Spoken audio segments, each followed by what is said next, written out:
लोग समझते हैं कि इस्लाम को 1400 बरस हुआ है।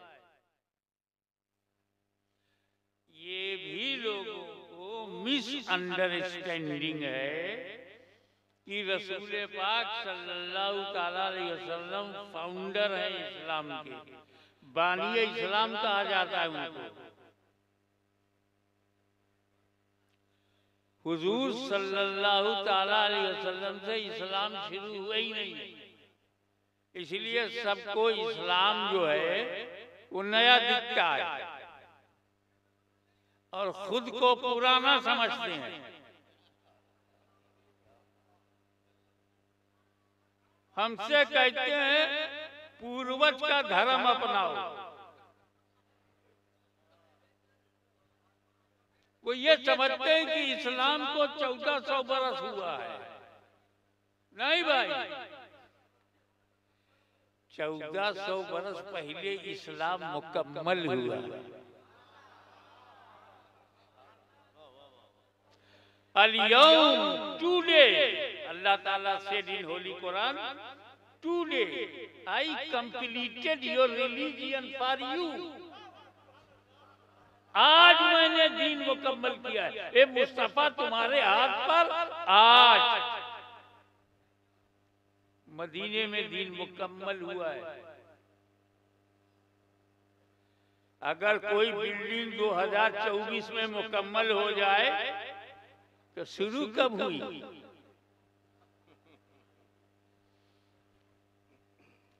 दो 2024 में जो मस्जिद मुकम्मल हो जाए तो मालूम हुआ कि वो 2015 में शुरू हुआ।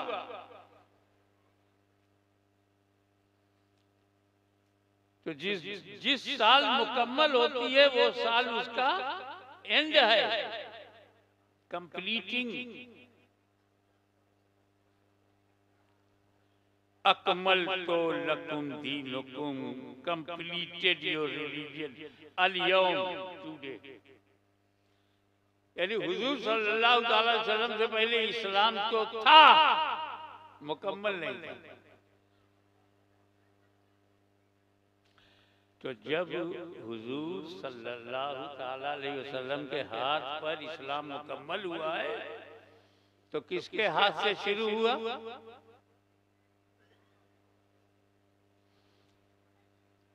इन्नी जाइलुन फिल अर्ज़ि खलीफा, मैं जमीन पर आदम को अपना खलीफा बनाने वाला। हुआ इस्लाम शुरू हुआ आदम से, मुकम्मल हुआ फखरे दो आलम से। शुरू हुआ आदम से, दुनिया के पहले आदमी का नाम आदम है। Who is first man of the world? First man आदम। पहला इंसान कौन है? आदम। पहला बशर, इसीलिए हजरत आदम को अबुल बशर कहते हैं, बशर का बाप।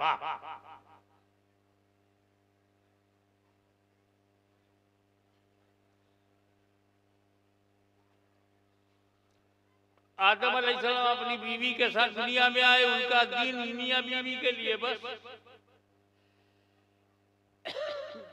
इस्लाम शुरू हो गया। उसके बाद भी बच्चे पैदा हुए, इस्लाम और बढ़ गया, कानून कायदे बढ़ गए। नूह के जमाने में और जैसे जैसे समय बदलता रहा, रिक्वायरमेंट्स ऑफ पीरियड के हिसाब से दीन आता रहा, शरीयत आती रही। और आगे बढ़ा। मूसा अलैहिस्सलाम के जमाने में दीन और कंप्लीट हुआ और आगे बढ़ा, कई चैप्टर उसके बन गए। ईसा अलैहिस्सलाम तक आते आते और हुजूर सल्लल्लाहु अलैहि वसल्लम के आते ही दीन मुकम्मल हुआ। तो आदम अलैहिस्सलाम कौन सा दीन लेके आए थे? ला इलाहा इल्लल्लाह आदम सफीउल्लाह। उनका दीन क्या था? अल्लाह के सिवा कोई माबूद नहीं। एक बात और सुनो, बड़े मजे की, ये जितने दुनिया में हिंदू, मुस्लिम, सिख, ईसाई, Jainist, Buddhist, communist, socialist, opportunist, सब आदम की औलाद।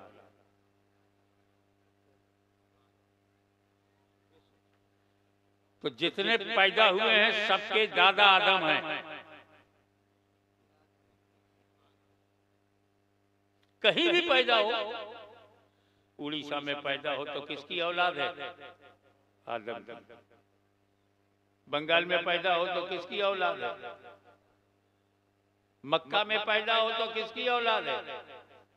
मदीना में पैदा हो तो किसकी औलाद है? अयोध्या में पैदा हो तो किसकी औलाद है?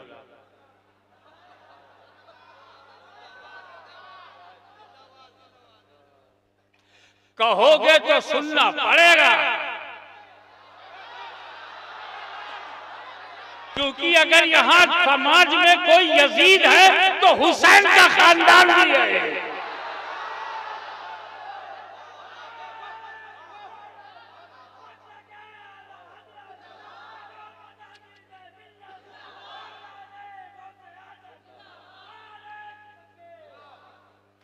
आदम अलैहिस्सलाम सबके पूर्वज हैं। और दूसरी खूबसूरत बात बताओ, जब जन्नत से निकले और धरती पर आए तो मुल्क तो था नहीं, खाली जमीन थी। एरिया का नाम ही नहीं था। ये अरब है, ये अजम है, ये अमेरिका है, यूरोप है, अफ्रीका, कुछ था ही नहीं। बस जहां उतरे जब नक्शा बना तो वो हिंदुस्तान निकला। आदम अलैहिस्सलाम का पहला कदम धरती पे जो पड़ा वो हमारा भारत है। मैं क्यों ना कहूं मेरा भारत महान है। ये बड़ी किस्मत की बात है कि ऐसा देश हमको मिला जिसने हमारे देश की मिट्टी ने सबसे पहले नबी के कदम को चूमा है। और ये आदम के चरणों का प्रताप है कि हाथ में हुकूमत नहीं, फिर भी मुसलमान और इस्लाम जिंदा है। आदम अलैहिस्सलाम भारत की धरती पर आए। अच्छा एक बात बताओ, मैं यहाँ जब आया शोरूम में तो एक घर में मुझे ठहरा दिया गया। दाएं बाएं आगे पीछे मकान। मैं मालिक बना ही नहीं, मेहमान बन गया। लेकिन मैं किसी ऐसे जंगल में चला जाऊं जहां कोई नाम निशान इंसान का ना हो, अकेला कुटिया बना लूं, आश्रम नहीं बनाऊंगा। क्योंकि जो लोग आश्रम बनाते हैं वो जेल चले जाते हैं।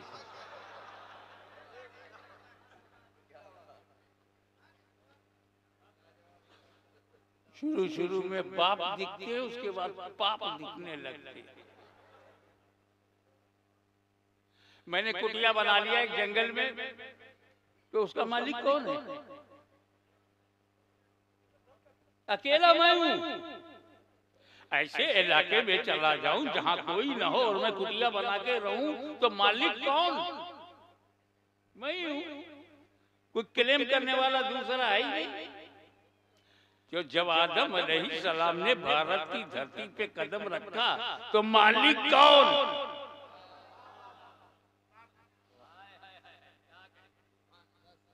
कोई दूसरा इंसान है ही नहीं उनके अलावा। तो पूरे हिंदुस्तान पर कदम आदम का, पूरे हिंदुस्तान के मालिक आदम और हम उनकी औलाद। तो कान खोल करके सुन लो, हम हिंदुस्तान में किराएदार नहीं, अपने बाप की जमीन पर है।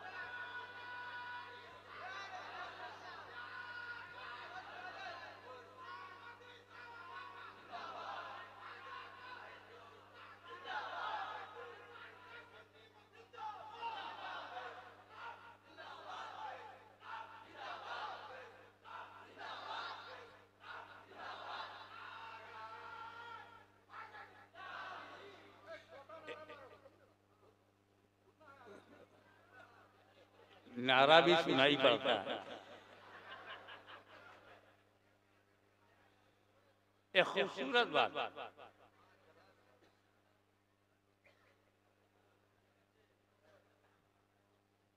आदम सबके पूर्वज हैं, खुदा किसी के नहीं है। आदम अलैहिस्सलाम सबके पूर्वज हैं, खुदा नहीं है। तो जब बाप खुदा नहीं तो औलाद खुदा कैसे होगी? एक बात बताऊं, आदम अलैहिस्सलाम खुदा क्यों नहीं है? बनाए गए। जो बनाया जाता है वो खुदा नहीं होता।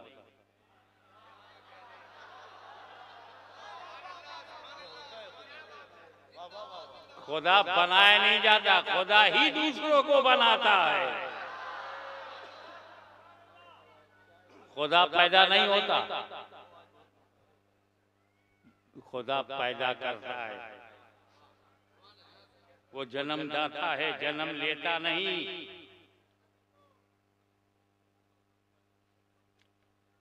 और ये पैदा होने को अंग्रेजी में बर्थडे, यौमे पैदाइश, पैदा होना जन्म है हिंदी में, बांग्ला में भी, उड़िया में भी जन्म, फारसी में पैदाइश, उर्दू में पैदा, अरबी में मीलाद। तो क्या है? जो पैदा है वो खुदा नहीं, जिसकी मीलाद है वो खुदा नहीं, जिसकी विलादत है वो खुदा नहीं, जिसका जन्म हुआ वो खुदा नहीं। तो इसीलिए तो हम मीलाद मनाते हैं, ताकि लोग मुस्तफा को खुदा ना कहें।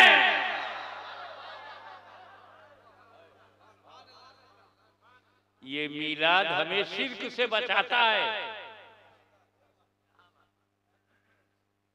जन्म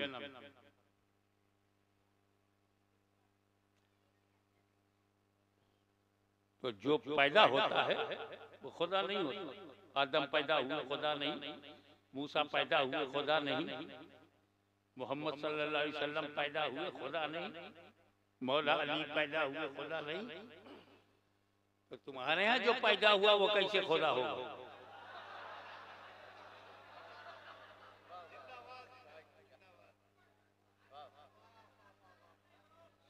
किताबों में तुम कहते हो कि खुदा है, रोम रोम में रमा, किताबों में कहते हो कि वो खुदा है। बोलने दो, रोको मत। देखो ऐसा है, अगर 4 आदमी बोले तो 4 ही बोले ना, 4 ने रोका तो 8 बोले। हमको कोई फर्क नहीं पड़ता चाहे आधा मजमा बोले।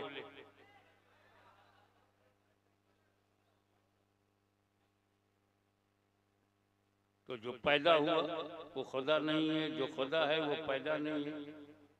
किताबों में खुदा है और आंदोलन चलाया कि पैदा हुआ है, पैदा हुआ है, यही जन्मभूमि है, यही जन्मभूमि है, यही जन्म हुआ है। तो जन्म हुआ तो खुदा कैसे, तो खुदा है तो पैदा कैसे? अब या तो जमीन छोड़ो या अपना दीन छोड़ो।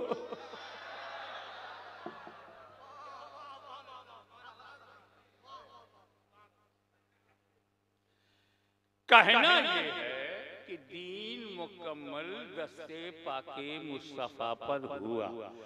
इस्लाम completed on the hand of holy prophet, not started. इस्लाम मुकम्मल हुआ है मदीने में, चला है भारत से। भारत में इस्लाम आया, आदम आया, इस्लाम आया। उनका कलमा क्या था? ला इलाहा इल्लल्लाह, आदम सफीउल्लाह। फिर उनकी औलाद में नूह आए, ला इलाहा इल्लल्लाह, नूह नजीबुल्लाह। उन्हीं के औलाद में मूसा आए, ला इलाहा इल्लल्लाह, मूसा कलीमुल्लाह। आदम की औलाद में इब्राहीम आए, ला इलाहा इल्लल्लाह। ओहो, हर नबी का दीन ला इलाहा इल्लल्लाह। नबी अलग अलग है, शरीयतें अलग अलग हैं, अकीदा एक है, ला इलाहा इल्लल्लाह। अल्लाह के सिवा कोई माबूद नहीं है। यही दीन आदम का है, यही शीश का है, यही नूह का है, यही इंसानों के पूर्वज का है।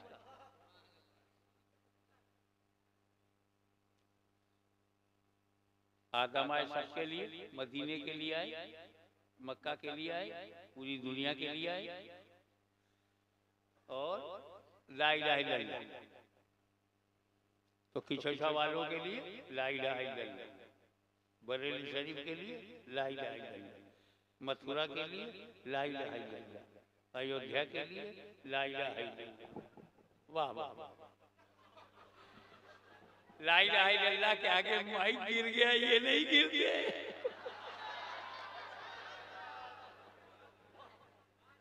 ऐसा करो, लूज करो ये सेंटर ऑफ ग्रेविटी का ख्याल रखो।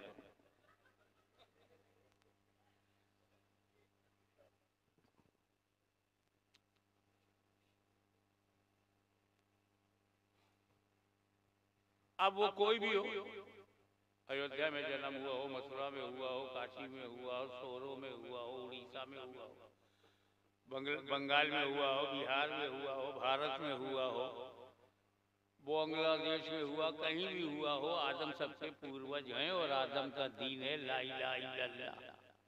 तो आदम के घर में क्या है? ला इलाहा इल्लल्लाह। आदम का दीन क्या है? ला इलाहा इल्लल्लाह। तो आज जो भी ला इलाहा इल्लल्लाह का मानने वाला है, किसके घर में है? ला इलाहा इल्लल्लाह आदम के घर में, ला इलाहा इल्लल्लाह शीश के घर में, ला इलाहा इल्लल्लाह नूह के घर में, ला इलाहा इल्लल्लाह हमारे पूर्वजों के घर में।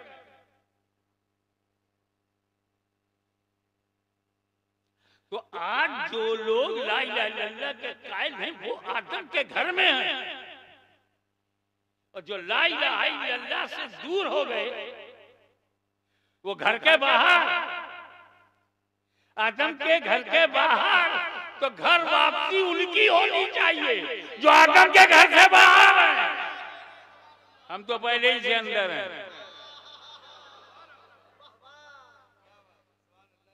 कुछ जरूरी सवालों का जवाब हो गया जिसका सामना आपको करना पड़ता है।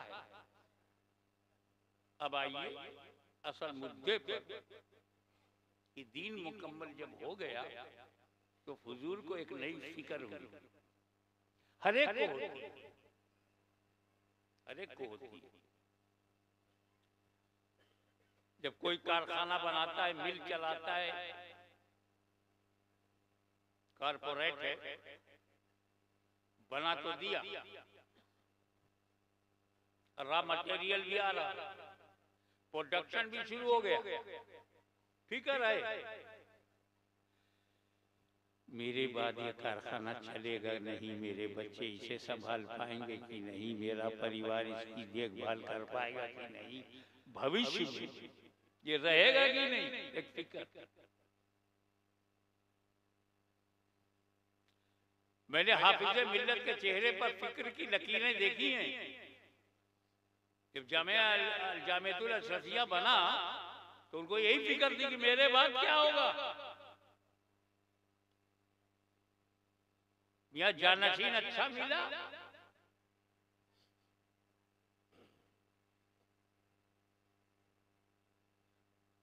तो चरखे चहारों पर तरक्की पहुंच गई, जानशीन गड़बड़ हो गया।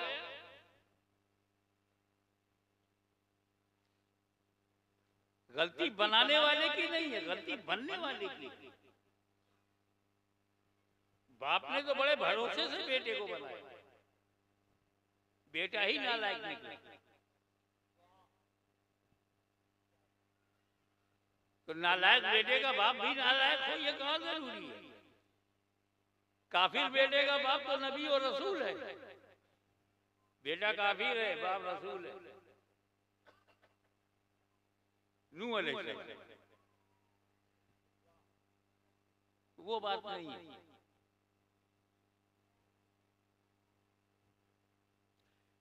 जब उम्मत मुकम्मल हो गई, निज़ाम शरीयत नाफिज हो गई, खिलाफत राशिदा का ढांचा तैयार हो गया, हुजूर सल्लल्लाहु अलैहि वसल्लम की जिंदगी में अमलन अदल नाफिज हो गया, कानून की हुकूमत बन गई, इलाही निजाम चल पड़ा। तो हुजूर को भी फिक्र हुई कि जो इस्लाम मैंने मुकम्मल किया है कहीं वो भविष्य में गड़बड़ तो ना हो जाए, भटक तो नहीं जाएंगे, गुमराह तो ना हो जाए। जैसे ही ये फिक्र रसूल के ज़हन में आई कि मैंने इस्लाम को मुकम्मल कर दिया, completed Islam, but what will happen after me, मेरे बाद क्या होगा। आदम के बाद लोग गुमराह हो गए, नूह के बाद लोग गुमराह हो गए, मूसा के बाद लोग गुमराह हो गए, मेरे बाद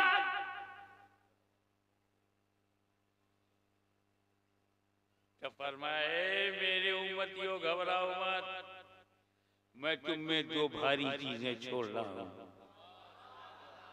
तरक्तो फीकुम सक़लैन, दो वजनी चीजें, दो भारी चीजें छोड़ रहा हूं, कुरान और अहले बैत।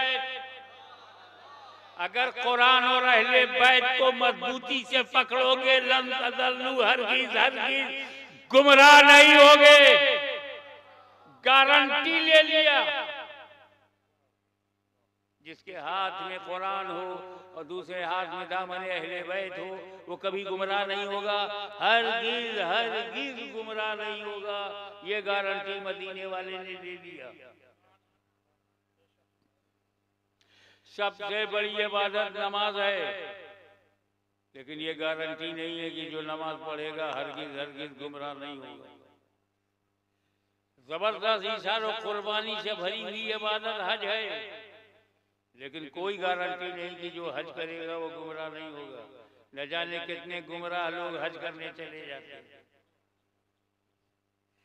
कितने गुमराह लोग मस्जिदों में कब्जा कर रहे हैं, मगर कुरान और अहले बैत का दामन पकड़ने वाला हरगिज़ गुमराह नहीं होगा। तो अब अगर उड़ीसा में कोई गुमराह मिल जाए तो झगड़ा मत करना, समझ जाना, या तो इसने कुरान छोड़ा है या अहले बैत से पंगा लिया है।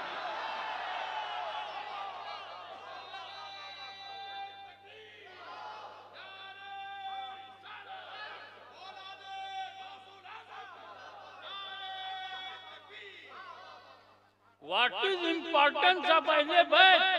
Why Ahle Bayt is necessary for our life? ये अहले बैत जरूरी क्यों?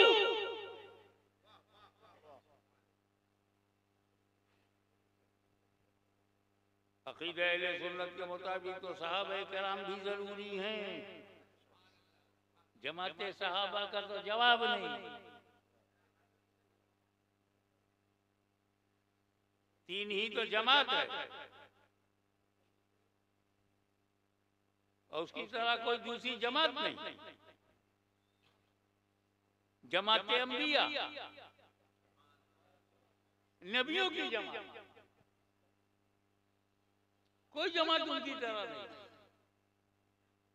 फिर जमाते सहाबा,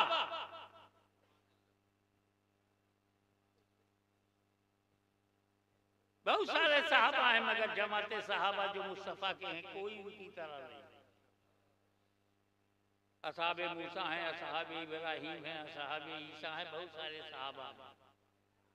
लेकिन जो मुस्तफा के सहाबा हैं, न मुस्तफा का जवाब है न जमाते सहाबा का जवाब है। और तीसरी जमात अहले सुन्नत। जमात बहुत है लेकिन अहले सुन्नत की तरह कोई जमात नहीं है।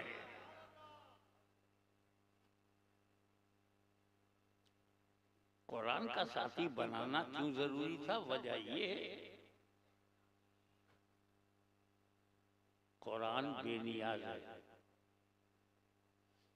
बेनियाज का कलाम है, बेनियाज है। अल्लाह समद, अल्लाह समद है, अल्लाह बेनियाज, Allah doesn't care anyone, Allah doesn't care anyone. उसको परवाह नहीं किसी, अल्लाह को किसी की परवाह नहीं। तो कुरान को भी किसी की परवाह नहीं, उसी की सिफत है, मुतकल्लिम की सिफत। हद ये है कि कुरान का तर्जुमा अगर गलत करो तो कुरान रोकता नहीं, कलम नहीं पकड़ता। तफसीर गलत लिखो तो रोकता नहीं, टोकता नहीं, खामोश है, बेनियाज। इसलिए जरूरी है कि इस अनबोलते कुरान के साथ कुछ बोलते कुरान हो, ताकि जब कुरान की रूह पर यजीदियत का हमला हो तो बोलता कुरान करबला में, बोलता कुरान करबला में चला जाए और रूह कुरान की हिफाजत करे।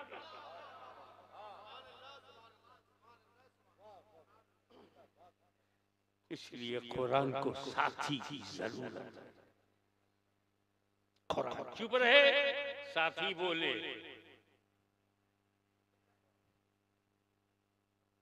साथी होना जरूरी था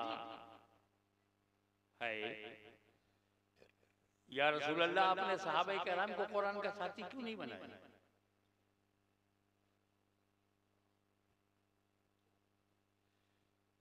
वो सहाबा किराम जिनमें सिद्दीक़ अकबर हो, फारूक आज़म हो, ज़ुन्नूरैन हो, उन्हें साथी नहीं बनाया? जो अल्लाह की तलवार हो उसे साथी नहीं बनाया?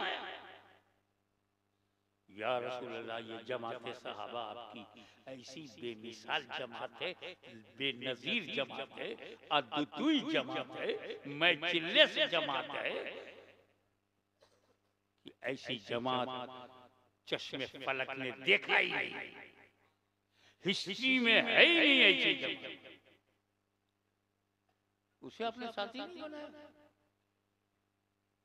आपने सहाबा किराम का इंट्रोडक्शन करा दिया, तारुफ करा दिया, पहचानवा दिया कि मेरे साहबी कैसे हैं, साथी नहीं बना। असाबी का नुजुम बे यही में तजद्दुम तो आपने कहा लेकिन साथी नहीं बनाया। उलाई का हुमुर राशिदून तो कहा लेकिन साथी नहीं बनाया। इक्तदू बिद्दीन मिन बादी अबू बकर उमर तो आपने कहा मगर साथी नहीं बनाया।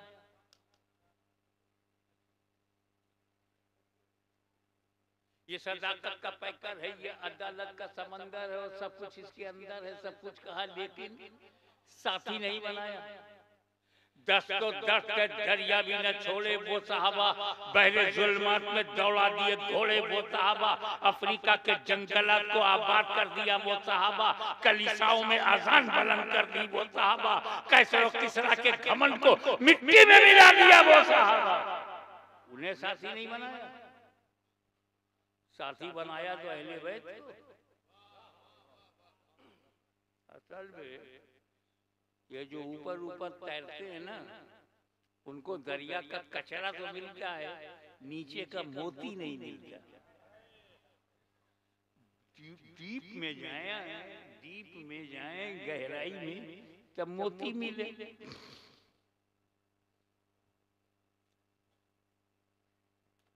पहले सहाबी की डिफिनीशन समझो, सहाबी कहते किसको?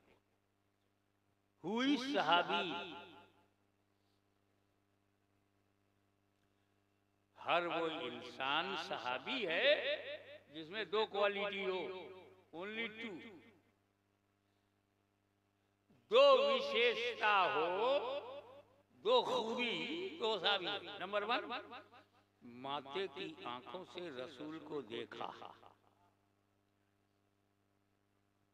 और नंबर 2, जब मरा तो इस्लाम और ईमान के साथ गया। दो क्वालिटी, दीदारे मुस्तफा और मौत अलल इस्लाम, बस।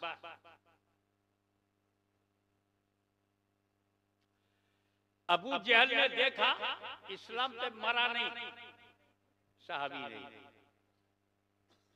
वो वैसे करनी ईमान के साथ दुनिया से गए मगर देखा नहीं, सहाबी नहीं। अब अकीदा, हर सहाबी छोटे से छोटा आखिरी, 1 लाख सहाबा है तो जो 1 लाखवां है वो 10 मिनट का सहाबी। अकीदा ये है कि हर सहाबी गौसो ख्वाजा से भी अफजल है। अब दो भारी नाम मैंने ले लिया कि जब गौसे आजम से अफजल है, गरीब नवाज से अफजल है, तो सुन्नी मुसलमानों से तो कहीं कई दर्जा अफजल है। दो भारी नाम ले लिया कि गौसे आजम से कौन अफजल है, तो सैयदुल औलिया है, अफजलुल औलिया है, मुर्शिदुल औलिया है, कुतुबुल अक़ताब है, अल इंसानुल कामिल है, अल कुतुबुल आला है, जहांगीर वक्त है। उनकी दस्तखत के बगैर विलायत के दफ्तर में विलायत नहीं मिलती। वो सहाबी इनसे भी अफजल है, गौसे आजम से भी, गरीब नवाज से भी। अब कम टू दी पॉइंट। हिंदुस्तानी समय के अनुसार 10 बजे कोई रसूल के पास आया, काफिर, कलमा पढ़ा, ईमान लाया। क्या? हिंदुस्तानी समय के अनुसार 10 बजे सुबह हुजूर के पास आया, कलमा पढ़ा, 11 बजे घर चला गया, मर गया। सहाबी है कि नहीं? दोनों बातें मिल गई, देखा भी और ईमान के साथ गया भी। 10 बजे ईमान लाया, 11 बजे इंतकाल हो गया, और दर्जा गौसे आजम से बड़ा, दर्जा गरीब नवाज से बड़ा। अब एक बात बताओ उड़ीसा वालों, उस सहाबी को ये दर्जा किस अमल से मिला? अमल तो नील, अमल तो 0, अमल है ही नहीं। 10 से 11 के बीच में न फजीर है, न जोहर है, न असर है, न मगरिब है, न इशा, बगैर नमाज के गौसे आजम से अफजल, बगैर रोजा रख के गरीब नवाज से अफजल, बगैर अमल के, बगैर तकवे के, कैसे अफजल हो गया? अमल से तो है ही नहीं। 10 बजे ईमान लाया, 11 बजे इंतकाल होगा, कौन सा अमल किया? इसका मतलब है सहाबी अमल से बनते ही नहीं। सहाबी अमल से बनते ही नहीं, तो जिस चीज से बनता नहीं उस पर बहस काहे को करते हो? ये जुमल में क्या हुआ, सिफ्तीन में क्या हुआ, अमीर माविया के साथ क्या हुआ, हज़रत आयशा के साथ क्या हुआ, तलहा के साथ क्या हुआ, जुबैर के साथ क्या हुआ? अमल पर बहस क्यों करते हो? ये सहाबी हैं, ये अमल से नहीं, निगाहे मुस्तफा से बने।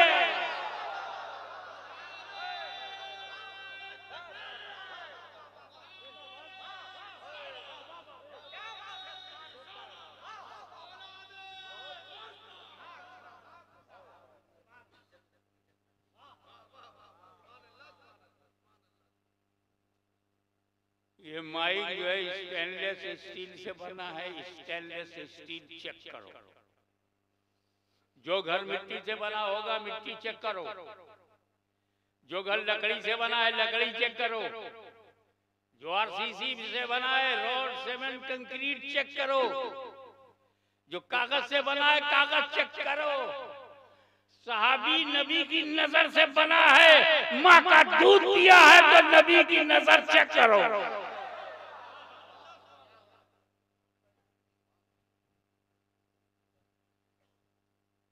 फिर भी नबी ने सहाबा को कुरान का साथी नहीं बनाया।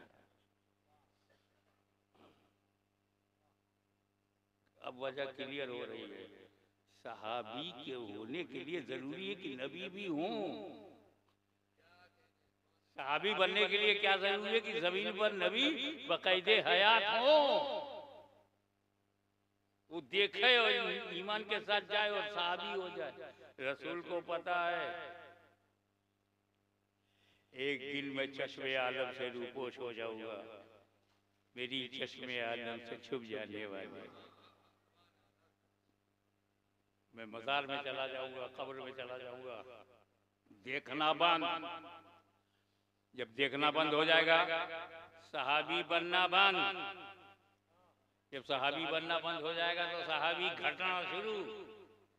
50 साल में आधे सहाबा खत्म, 100 साल के बाद धरती पे सहाबा ही नहीं, 150 साल के बाद तो कहीं नहीं। तो अगर कुरान का साथी मैं सहाबा को बनाऊंगा तो 100-150 साल तक कुरान का साथी होगा, उसके बाद कुरान अकेला हो जाएगा। इसलिए मैं सहाबा को नहीं अहले बैत को साथी बनाता हूँ।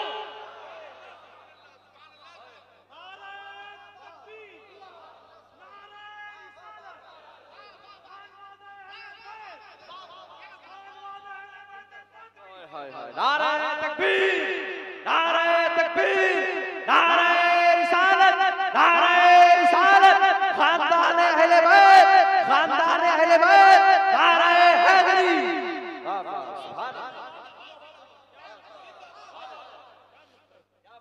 और वो इसलिए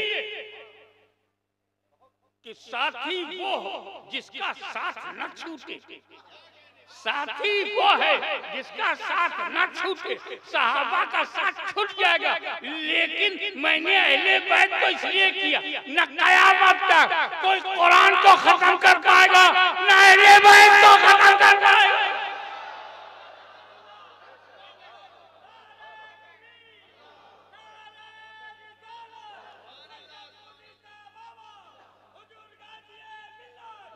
नारे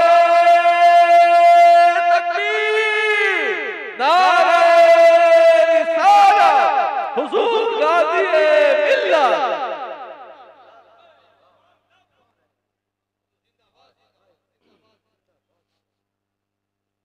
ये अहले बैत ऐसे हैं कि जो इन्हें काटेगा वो मिट जाएगा, और मेरे अहले बैत में जो कटेंगे वो फैल जाएंगे। इतिहास साक्षी है कि 72 लोग करबला में यजीदियत ने ठान लिया कि हम इनका खानदान को मिटा दें, फातिमा का चिराग गुल हो जाए, हैदर कर्रार का खात्मा खानदान खत्म हो जाए, मुस्तफा की नस्ल नूर को मिटा दिया जाए। लेकिन जैसे जैसे यजीदी तलवार अहले बैत का गर्दन काटती रही, नस्ले यजीद मिटती रही, नस्ले हुसैन बढ़ती रही। जिस तरह से अंगूर की शाखों को काटने से अंगूर बढ़ जाता है, इस नस्ले नूर को काटने से नूर बढ़ जाता है।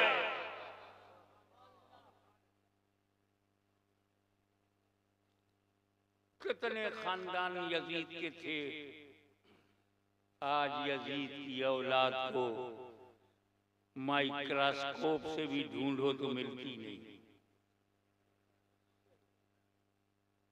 लोग यजीदी बन गए लोग, कुछ लोग यजीदी बन गए, कहलाने की हिम्मत नहीं। हम सुन्नी है तो कहलाते भी हैं सुन्नी, शिया है तो कहलाता है हाँ हम शिया हैं। तुम क्यों नहीं कहलाते कि हम वहाबी हैं? और अगर इतना ही बुरा है कहना तो बन क्यों गए? छोटी छोटी बातों से बड़ी बड़ी बातों के फैसले हो जाते हैं।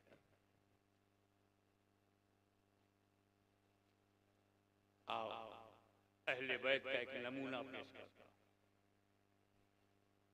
ये तो 10-12 दिन तक बोलते रहो पंजतन पाक पे, बोलते रहो नबी पर, अली पर, फातिमा ज़हरा पर, हसन हुसैन पर, पंजतन पाक पर। पंजतन पाक पर एक बात है,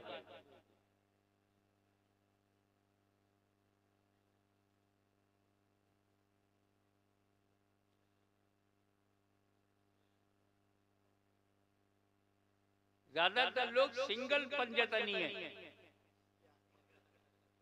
सिंगल पंजतनी। सुन्नी मुसलमान डबल पंजतनी, वो लोग सिंगल पंजतनी, और सुन्नी मुसलमान डबल पंजतनी। देखो रसूल पाक की जात से 2 पंजतन है।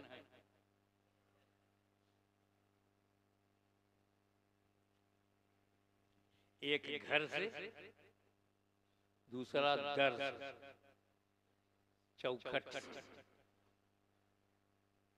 दर, और एक है घर। जो घर से बने नबी, अली, फातिमा, हसन, हुसैन, पंजतन। नबी, अली, फातिमा, हसन, हुसैन, पंजतन। और जो दर से बने नबी, सिद्दीक, फारूक, उस्मान, अली, पंजतन। तो सुन्नी मुसलमान के बाद नबी भी है, सिद्दीक भी है, फारूक भी है, उस्मान भी है, अली भी। सुन्नी मुसलमान के बाद नबी भी है, अली भी है, फातिमा ज़हरा भी है, हसन और हुसैन भी। हम डबल पंजतनी हैं। तो इन सिंगल पंजतनियों से कहो हमारा एहतराम करें, हम उनके मुकाबले में डबल पंजतनी। और मौला अली, अली, अली, आप पर मेरे माँ बाप कुर्बान। क्या किस्मत है, इस पंजतन में भी अली, उस पंजतन में भी अली।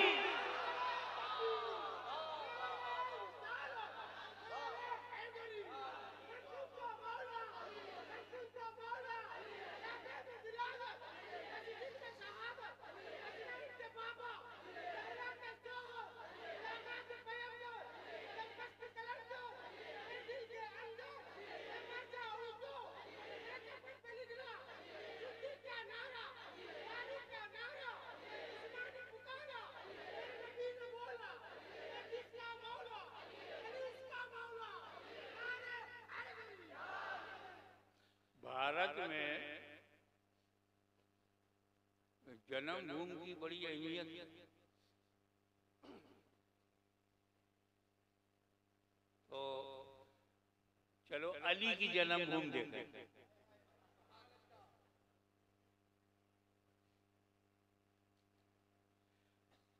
अली की माँ सैयदा फातिमा बिन्त असद तवाफ कर रही हैं। कुफारों का कब्जा है, 360 फुट अंदर है, तवाफ हो रहा है। Suddenly she felt labour pain, प्रसव पीड़ा। का समझ में ये दर्द, हम पब्लिक के दिमाग के करीब के शब्द बोलते हैं। तो वो जो बच्चा पैदा होने के से पहले दर्द होता है, पीड़ा होती है, वो शुरू हो गया। अब औरतों मर्दों की भीड़ में जन्म कहाँ दें? मुताफ में न देखा आओ न देखा ताव, दरवाजा काबे का दरवाजा खोला, घुस गए। किसकी हिम्मत है जो फातिमा बिन्त असद को रोक ले, टोक दे?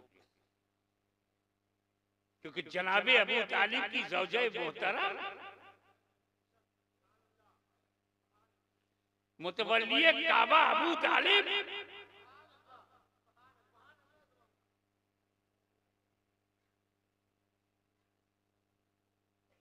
मुहाफिज़े रसूल मुहसिने मुस्तफा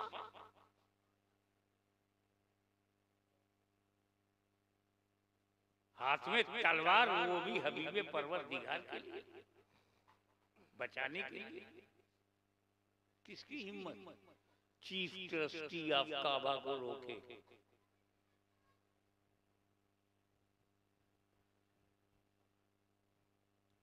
काबे के अंदर मौला अली का जन्म हुआ। ऐसी जन्मभूमि बताओ,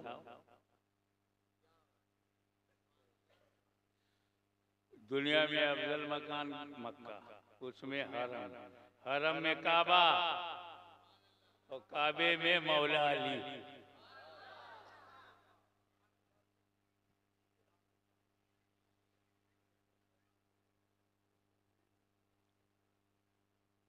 जब हजरत फातिमा बिन्त असद नार्मल हुई तो देखा, अरे बेटा तो बहुत चमकता हुआ चेहरा है, लेकिन लेकिन लेकिन अंधा है, ब्लाइंड है, आंख बंद है, खुलती नहीं। जो अंधे पैदा होते हैं कैसे होते हैं, वैसा मौला अली का चेहरा था, आंख बंद। खुशी तो हुई कि बेटा हुआ, मगर थोड़ा सा दुख हुआ कि अंधा हुआ। जिसे बोल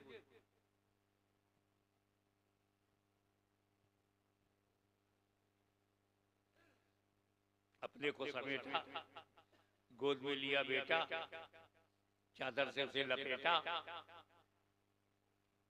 घर आ गई। जनाबे अबू तालिब से मुलाकात हुई, शौहर से कहा देखो बेटा पैदा हुआ है, अंधा है। वो तसल्ली दी बीवी को, अरे काबे का तोहफा है, चाहे जैसा हो, अल्लाह के घर में पैदा हुआ है, जैसा भी है, बेटा तो है, चेहरा देख। ऐसा लगता है कि आसमान के सितारों ने अपना सारा हुस्न इसके रुखसार में डाल दिया हो। ऐसा लगता है कि पेशानी पर हूरें भलाई ले रही हैं। ऐसा लगता है कि पेशानी अली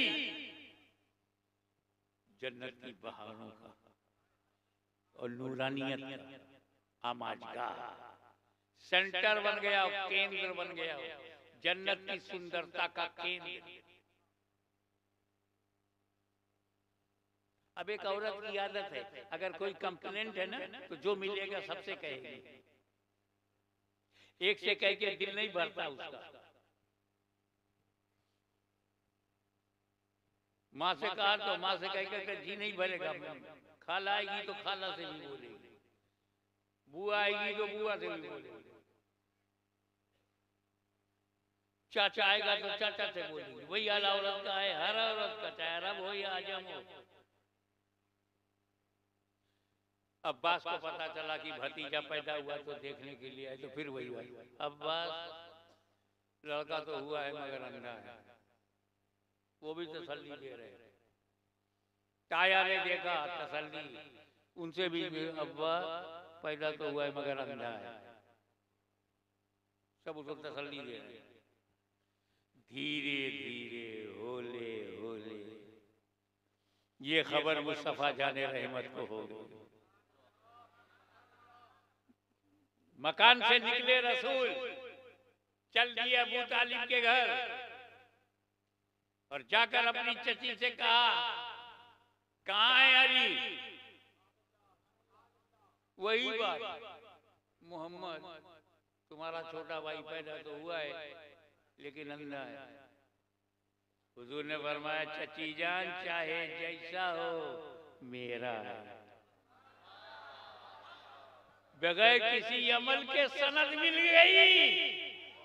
मुस्तफा ने सनद दे दिया अली मेरा है।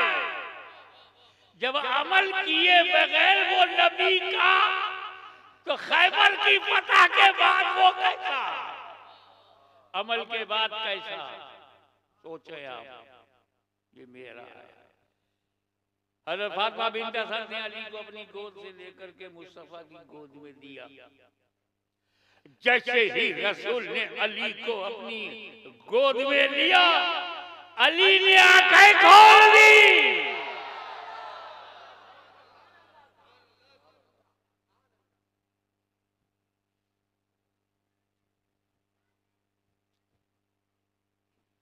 क्या मतलब?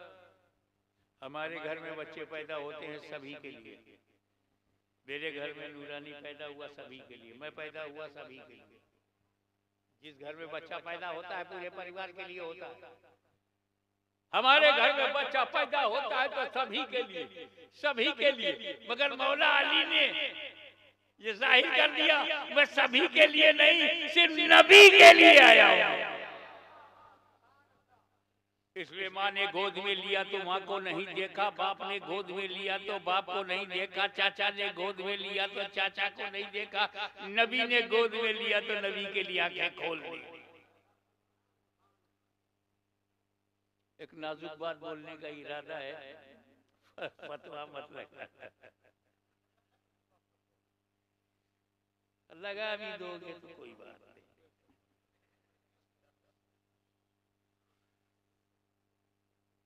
बड़ा सॉलिड अकीदा है हमारे अकीदे में बगदाद भी है, अजमेर भी है, किचौचा भी है, बरेली भी है। बड़ा सॉलिड है।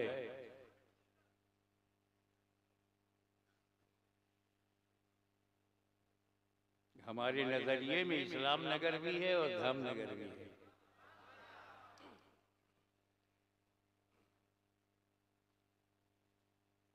तो बाबा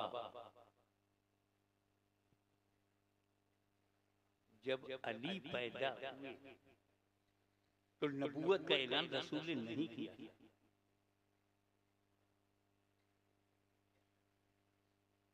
अली के पैदा होने के दिन या उससे पहले नबूवत का ऐलान रसूल ने नहीं किया था। हज़रत खदीजा को नहीं मालूम था मेरा शौहर नबी है। हज़रत ज़ैद को नहीं मालूम था मेरा आका नबी है। सिद्दीक़ अकबर को नहीं मालूम था कि ये नबी है। ऐलान ही नहीं किया था। जब ऐलान किया तो सबने माना, सभी ने माना। जिन जिन लोगों ने माना और जिन नहीं मानना था नहीं माना। नबूवत के ऐलान के बाद जो माने वो सहाबी, और जो नबूवत के ऐलान से पहले माने वो अली।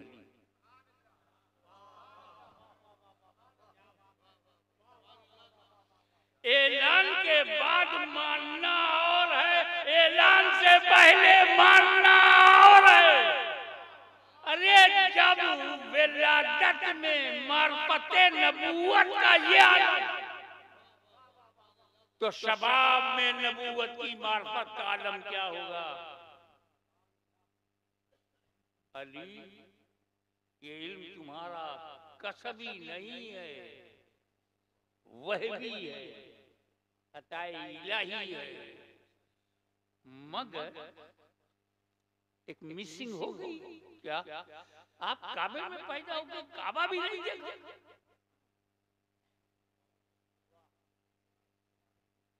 काबा तो देख लेते फिर बंद कर लेते, काबा भी नहीं। अरे काबा देखने के लिए तो हम लोग 4-4 लाख रुपया खर्चा करते, 2-2 लाख रुपए का उम्रा और 4-4-5-5 लाख का हज। आपके आशिक लाखों रुपया खर्च करके काबा में जाते हैं कि काबा का दीदार होगा। कौन सा दीदार होता है? बाहरी हिस्सा।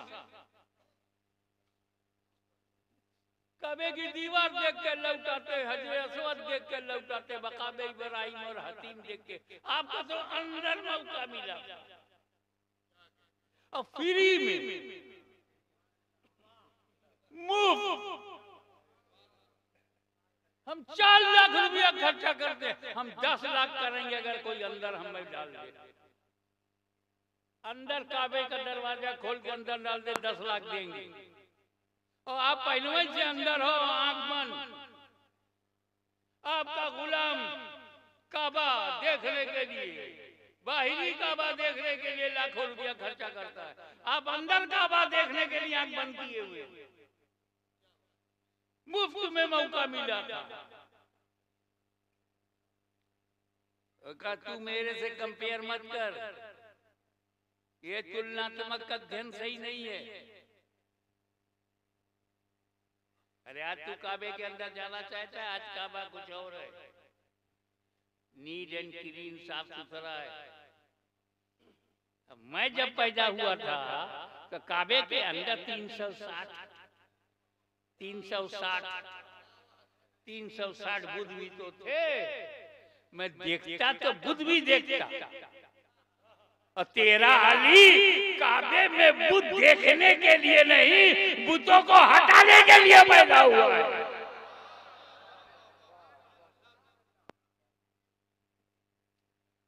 अब वजह भी साफ न हो गई कि जब हुजूर सल्लल्लाहु अलैहि वसल्लम ने मक्का फतह कर दिया और काबे पे कब्जा हो गया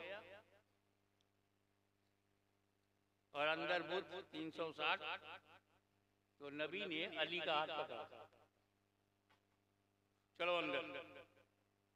तो नबी और अली काबे के अंदर गए। बड़े बड़े सहाबा बाहर हैं, मौला अली से भी अफजल साहबी बाहर है। या रसूलल्लाह, ये काहे को? इतना बड़ा काम था तो जो अफजल लोग हैं उन्हीं को अंदर ले जाना था। ये अली की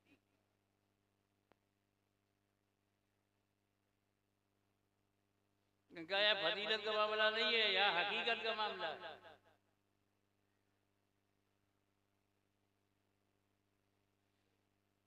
ये अली की जन्मभूमि है, तो जन्मभूमि को साफ करने का अधिकार पैदा होने वाले को है। और लेके चले गए, एक एक बुत को उठा कर उसकी सही जगह पर रखा गया।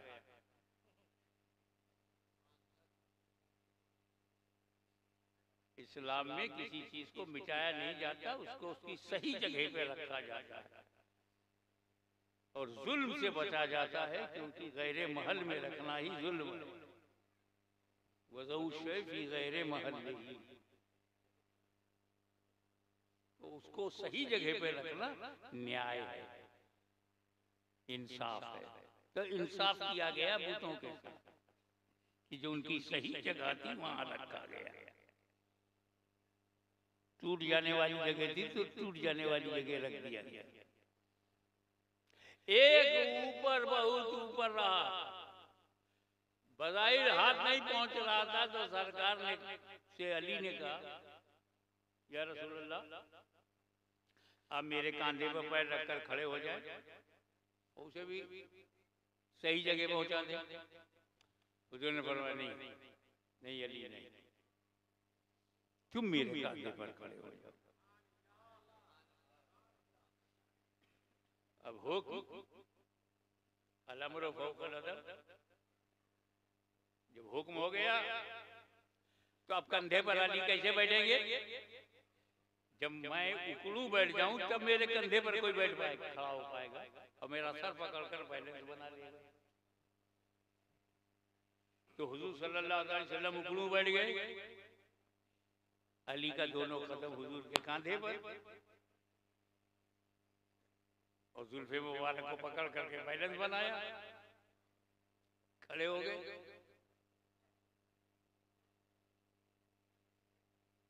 कदम किसका? अली का। कांधा किसका? नबी। सोचो, नबूवत के कांधे पर अली का कदम, किसी को हैरत नहीं हुई? अली का कदम नबी के कांधे पर हैरत नहीं हुई, तो फिर वहां कैसे हैरत होगी जब अली का बेटा बगदाद की मस्जिद में ऐलान करे कि मेरा कदम रूए जमीन की औलिया अल्लाह के कांधे पर है।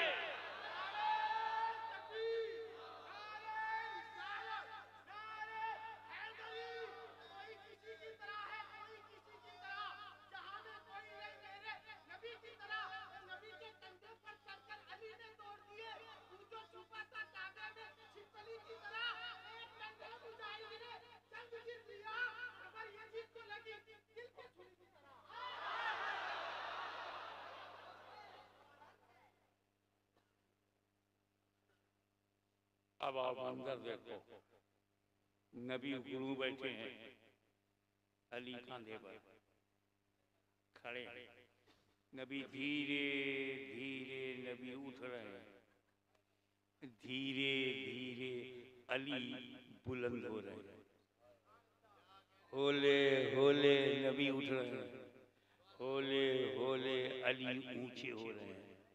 और जब नबी पूरे तरीके से खड़े हो गए तो अली पूरे तरीके से बुलंद हो गए। नबी बुलंद कर रहा है, अली बुलंद हो रहे हैं। इस मंजर को जब गुलामा ने अली ने देखा तो सब ने अल्लाह का शुक्र अदा किया कि अबू अली को दुनिया की कोई ताकत गिरा नहीं सकती जिसे नबी ने उठा दिया हो।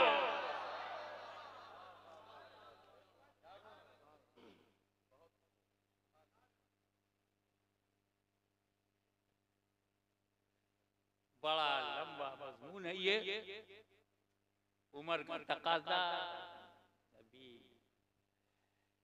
ओपन हार्ट सर्जरी से बाहर आया हूँ। मैं इतना बोल रहा हूँ, इसी पे लोगों को हैरत है, तो इसलिए हैरत है को समझ रहे कि मैं बोल रहा हूँ। ये तो मखदूम समनानी जाने की मैं बोल रहा हूँ या वो बोलवा रहे, ये तो गौसे आजम गरीब नवाज जाने मैं बोल रहा हूँ या वो बोलवा रहे हैं। वाखिर दावाना अनिल हम्दुलिल्लाहि रब्बिल आलमीन।